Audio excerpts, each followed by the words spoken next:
দিগন্ত কলিতাক দিছে আৰু গাখীৰ দিয়া গুৰুবোৰ নীৰজ বৰা, বাবুল নাথ, ভুৱন পেগু আৰু জয়ন্ত মল্ল বৰুৱাক দিছে। আৰু এই বাবুল নাথ আৰু নীৰজ বৰাই যি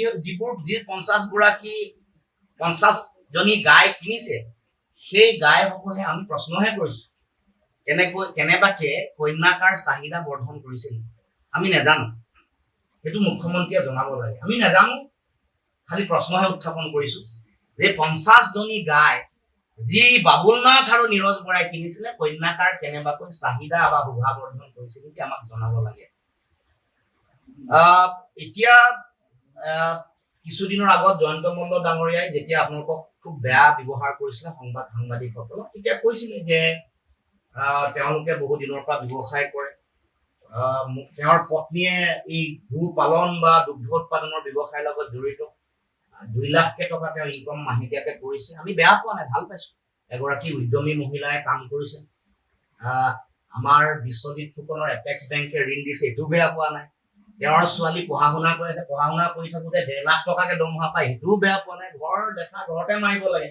কিন্তু যিসকলে গো পালন কৰি আছে, গো পালনৰ সমবায় কৰা যিসকল আছে, তেওঁলোকৰ পক্ষে সিদ্ধান্ত নোলোৱাকে কেনেকুৱা এনেকুৱা ৰাজঘৰীয়া হিতাধিকাৰী নিশাৰ ভিতৰতে সৃষ্টি কৰিব পাৰে, সেই সিদ্ধান্ত ক'ত লোৱা হ'ল, কেনেকে লোৱা হ'ল, মুখ্যমন্ত্ৰী আমাক অকণমান জনালে আমি বাচিত হ'ম, আমি ভাল পাওঁ।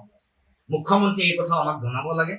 কিন্তু মনত ৰাখিব মুখ্যমন্ত্ৰী ডাঙৰীয়া, গো মাতা আপুনি, আমি জানো যে আমি বিশ্বাস কৰোঁ আপুনি সনাতনী সংস্কৃতিক গভীৰভাৱে বিশ্বাস কৰে আৰু শ্ৰদ্ধা কৰে, আমিও নিশ্চিতভাৱে কৰোঁ।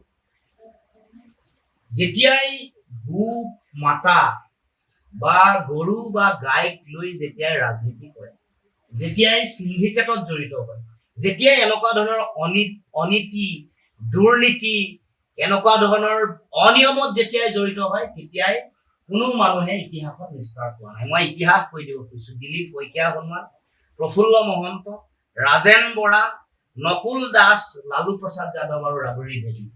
গতিকে মুখ্যমন্ত্ৰী ডাঙৰীয়া, আপোনালোকে গৰুক লৈ গৰু সিন্ডিকেট, গৰু খুঁটি প্ৰকল্প, যিটো অসমৰ মানুহৰ অৰ্থনৈতিক স্বাৱলম্বিতাৰ মডেল প্ৰজেক্ট হ'ব বুলি কৈছিলে গ্ৰাম্য অৰ্থনীতিৰ, তাক লৈ আপোনালোকে যিটো ব্যাপক দুৰ্নীতি, কেলেংকাৰী, সিন্ডিকেট সংগঠিত কৰিছে, ইয়াৰ পৰা ভগৱানৰ অভিশাপত আপোনালোকেও নিস্তাৰ নাপাব, আপোনালোকেও ইয়াৰ প্ৰাপ্য ফল পাব। এই কথা আমি স্পষ্টভাৱে উল্লেখ কৰিছো। যিকোনো খবৰৰ বাবে যোগাযোগ কৰক 7099017330 লগতে 7099017110 নম্বৰত।